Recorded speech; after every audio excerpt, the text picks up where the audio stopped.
Como o senhor avalia, numa perspectiva histórica, a cultura do Estado brasileiro sobre o uso de evidências na construção de políticas públicas?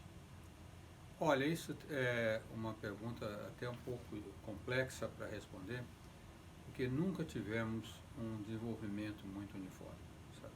Sempre oscilou. Então vamos dar alguns exemplos que são importantes.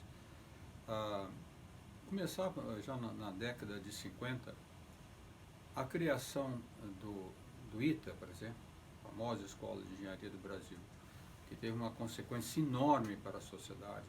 De lá saiu toda a indústria aeronáutica brasileira, saiu a Embraer, assim. Foi proposta de pequeno grupo que entrou na formulação da política pública para a área espacial, para a área, na verdade, aeronáutica. Nós tivemos vários outros exemplos em que na formulação de políticas públicas entrou essa questão de evidência que vocês falam um pouco evidência, eu associo isso à ciência, sabe? Resultados da ciência. O mais impactante que esse governo não fala, e que até mencionei no debate que eu tive com o ministro Ricardo Salles, mas ele nem conhecia, é o espetacular desenvolvimento que teve a agricultura tropical no Brasil, baseada principalmente em pesquisas feitas na Embrapa. Temos um caso famosíssimo da doutora Joana Doberheimer, que foi a cientista da Embrapa, que aprendeu como incorporar, aliás, pesquisou e mostrou como incorporar nitrogênio ao solo através da plantação de leguminosas.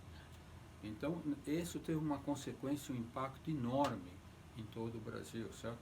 Temos outros exemplos, a própria política espacial brasileira, que começou na década de 60, a política nuclear também teve bastante importância, vamos falar até do governo militar, que em muitos aspectos nós criticamos, mas toda a pós-graduação brasileira atual foi articulada no governo militar.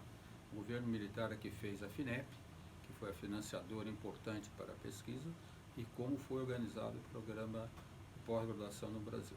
Então nós temos muito bons exemplos, mas infelizmente oscilando muito, né?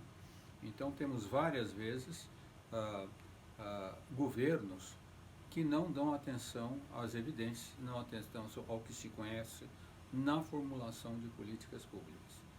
Por exemplo, já no final da década de 2000, a comunidade científica, coordenada pela Academia Brasileira de Ciências, fez o chamado Livro Branco da Ciência e Tecnologia, que mostrava vários caminhos, várias coisas, políticas que o governo deveria seguir.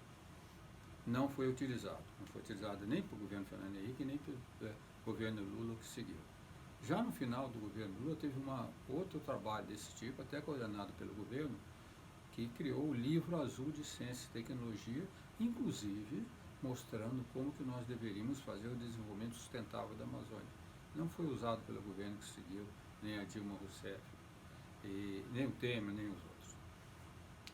Há 2 anos atrás, nós da Academia Brasileira, outra vez, produzimos trabalhos muito detalhados, que aí mais detalhado ainda, sobre a questão de cidades inteligentes, uso de fontes alternativas de energia, as redes inteligentes de distribuição de energia e várias outras coisas, programa espacial brasileiro, questão da biotecnologia, etc. O governo não deu nenhuma atenção a esse governo atual. Então, nós temos exemplos exitosos no Brasil, que quando na formulação de política pública se levou isso que vocês chamam de evidência, eu chamo de modelos científicos e resultados que nós já conhecemos, na formulação das políticas, mas não tem acontecendo muito. Infelizmente, no governo atual, o que é muito ruim é um negacionismo muito forte, um círculo próximo ao governo. Isso tem dificultado muito a interação com o governo para a formulação de políticas que são de interesse da sociedade. Então, um exemplo, até vou falar daqui a pouco sobre isso. Fiquei muito aborrecido essa semana. Nós soubemos que o governo acabou de publicar um decreto que derrubou completamente o decreto que proibia o plantio de cana-de-açúcar no Pantanal e na Amazônia. Derrubou isso completamente. Nós temos trabalhos muito interessantes de brasileiro, em particular, do diretor do Instituto de Biociências da Universidade de São Paulo, junto com pesquisadores americanos e do Reino Unido, que mostram que nós podemos quase triplicar a nossa produção de de açúcar e álcool sem desmatar nada da Amazônia. Certo? Até 2045, nós não precisamos expandir nada para quase duplicar a nossa produção, inclusive usando etanol de segunda geração. O governo responde a isso derrubando o decreto que proibia plantação de cana-de-açúcar na Amazônia e no Pantanal. Isso é de uma, como é que se diz, de uma miopia impressionante, que só pode ser baseada numa ignorância. Porque isso não só vai nos prejudicar a invadir esses biomas, como vai prejudicar o respeito do Brasil. O Brasil sempre teve um grande protagonismo na questão ambiental, desde da Conferência do Rio, né? E vai derrubar esse protagonismo. E agora, acabei de saber hoje, mais detalhamento, é possível que realmente eles passem o decreto no Congresso de eliminar completamente a moratória da soja. Isso vai ser uma outra ação contrária às evidências que nós já temos. Aí isso foi motivo científico, mas com evidência. Moratória da soja de 2008 e de 2008 até cá, nós quase quintuplicamos a nossa produção de soja sem derrubar uma árvore da Amazônia. Então é por interesses econômicos escusos, né?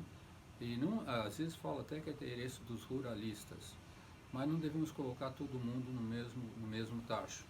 As pessoas do agronegócio que usam a ciência e produzem cada vez mais, melhorando os seus métodos com base científica, né? Mas há aqueles, infelizmente, que querem o lucro rápido, sem nenhum investimento em tecnologia, simplesmente invadindo novas terras. Infelizmente, parece que esse governo atual apoia esse segundo bloco.